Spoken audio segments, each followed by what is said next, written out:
الحمد للہ رب العالمین والصلاة والسلام علی سیدنا محمد وآلہ الطاہرین۔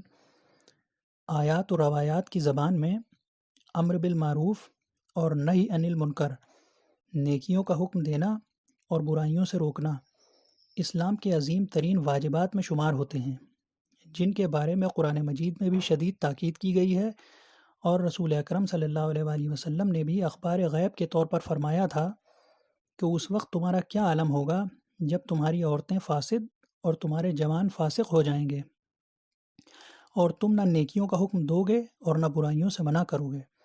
لوگوں نے عرض کیا، یا رسول اللہ، کیا ایسا بھی ہونے والا ہے؟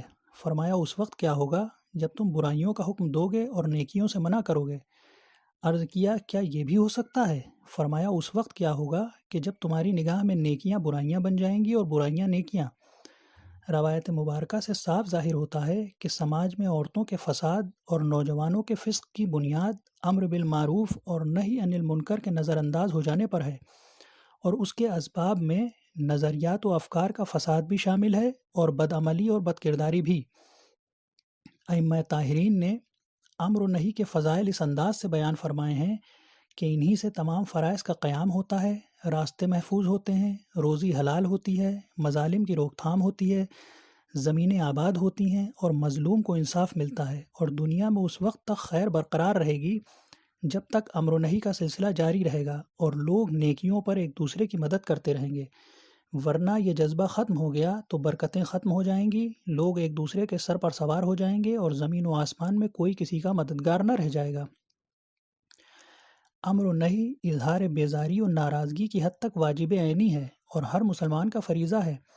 اس کے بعد اگر طاقت کا استعمال کرنا پڑے تو صرف ان لوگوں کا فریضہ ہوگا جن کے پاس طاقت ہو اور جو جرائم کی روک تھام کر سکتے ہوں۔ واجبات اور محرمات کی منزل میں امر و نہی واجب ہے اور مستحبات و مکروہات کی منزل میں مستحب، لیکن یہ عمل باعث اجر و ثواب یقیناً ہے، اور اس عمل میں دوہرا ثواب ہے۔ نصیحت قبول کرنے والے کو الگ ثواب ملتا ہے اور نصیحت کرنے والے کو الگ۔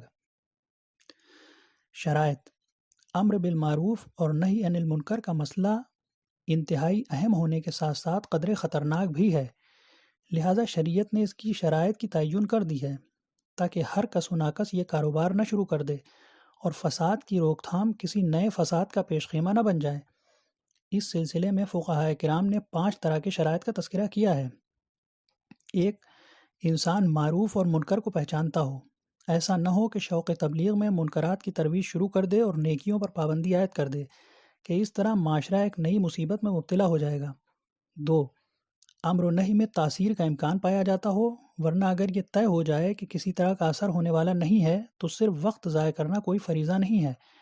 یہ کوئی انفرادی فریضہ نہیں ہے بلکہ اجتماعی ہے، اور اجتماعی فرائض میں تاثیر کے امکانات ہوتے ہیں تو ان کا مطالبہ کیا جاتا ہے، ورنہ وقتی طور پر انہیں نظر انداز کر دیا جاتا ہے اور خوشگوار مستقبل کا انتظار کیا جاتا ہے۔ 3. بدعمل انسان اپنی برائیوں پر اصرار بھی رکھتا ہو، ورنہ اگر اس نے توبہ کا ارادہ کر لیا یا اس کے حالات نے واضح کر دیا کہ راہ راست پر آنے کے لیے تیار ہے تو امر و نہی کی تکرار چڑ پیدا کرا سکتی ہے، اصلاح نہیں کر سکتی۔ 4. معروف اور منکر گمراہ انسان کے حق میں ثابت بھی ہوں، ورنہ اگر کسی مجبوری کی بنا پر شریعت نے اس سے احکام کو اٹھا لیا ہے تو اب امر و نہی کے کوئی معنی نہیں ہے۔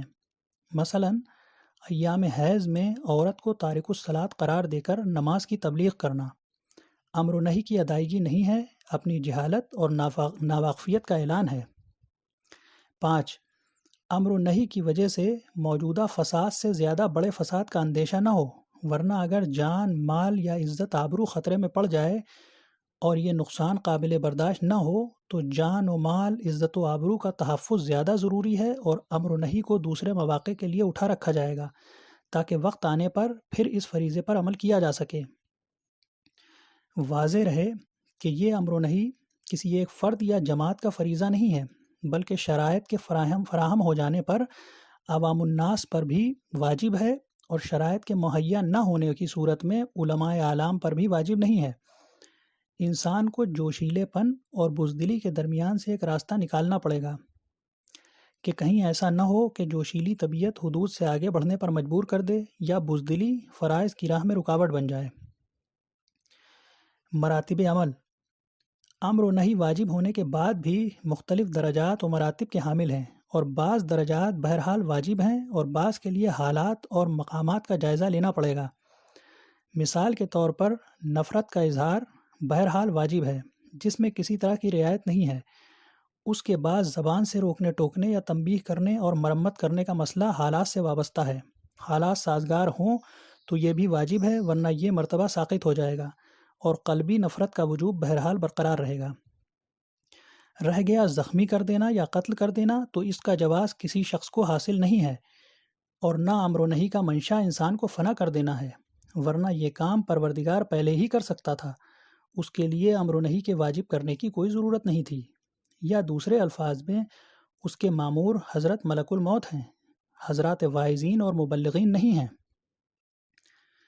بعض مثالیں: یوں تو معروف و منکر کی تفصیلی فہرست بہت طویل اور قانونی طور پر تمام واجبات معروف کی فہرست میں شامل ہیں اور تمام محرمات منکرات میں داخل ہیں، لیکن بعض مثالوں کا تذکرہ کیا جا رہا ہے کہ ان امور کی طرف عام طور سے لوگ توجہ نہیں کرتے اور ان کے معروف یا منکر ہونے سے غافل ہیں، اور انہیں نظر انداز کرنے کے بعد بھی اپنے کو متقی اور پابند دین و مذہب تصور کرتے ہیں۔ ایک، پروردگار سے وابستگی، جس کے بارے میں قرآن حکیم میں اعلان ہوا ہے کہ جو خدا سے وابستہ ہو جائے اسے صراط مستقیم کی ہدایت مل گئی ہے، اور حدیث مبارک میں ارشاد ہوا ہے کہ پروردگار نے جناب داؤد کی طرف وحی کی کہ جو شخص بھی بندوں کو چھوڑ کر مجھ سے وابستہ ہو جاتا ہے، اسے زمین و آسمان مل کر بھی گرفتار کرنا چاہیں تو میں اس کے نکلنے کے لیے راستہ بنا دیتا ہوں۔ دو، خدا پر بھروسہ، کہ وہ اپنے اوپر بھروسہ کرنے والوں کے لیے کافی ہے، اور وہ کافی نہ ہوگا تو پھر کون کافی ہوگا؟ امام جعفر صادق نے ارشاد فرمایا کہ بے نیازی اور عزت ہمیشہ گردش کرتی رہتی ہے، اور جہاں توکل کو دیکھ لیتی ہے وہیں خیمہ زن ہو جاتی ہے۔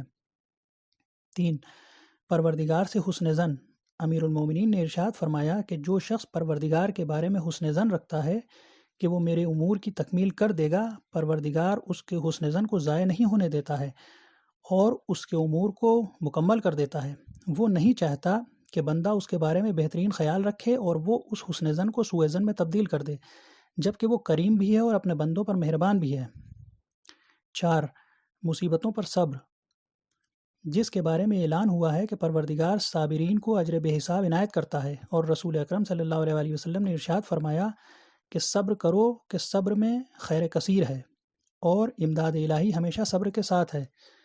اس نے ہر پریشانی کے بعد راحت اور ہر تنگی کے ساتھ سہولت اور آسانی رکھی ہے۔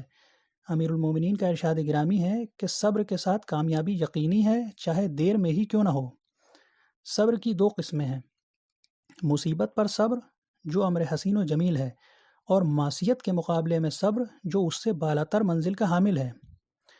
عفت اور پاک دامنی، امام محمد باقر کا ارشاد ہے کہ شرمگاہ اور شکم کی پاکیزگی سے بالاتر کوئی عبادت نہیں ہے۔ امام جعفر صادق نے فرمایا، ہمارا پیروکار وہی ہے جس کا شکم اور اس کی شرمگاہ پاکیزہ ہو، اور وہ راہ خدا میں جہاد کرے، پروردگار کے لیے عمل کرے، اس کے ثواب کا امیدوار رہے اور اس کے عقاب سے ڈرتا رہے۔ ایسے افراد نظر آ جائیں تو انہیں جعفر ابن محمد کا پیروکار قرار دے دینا۔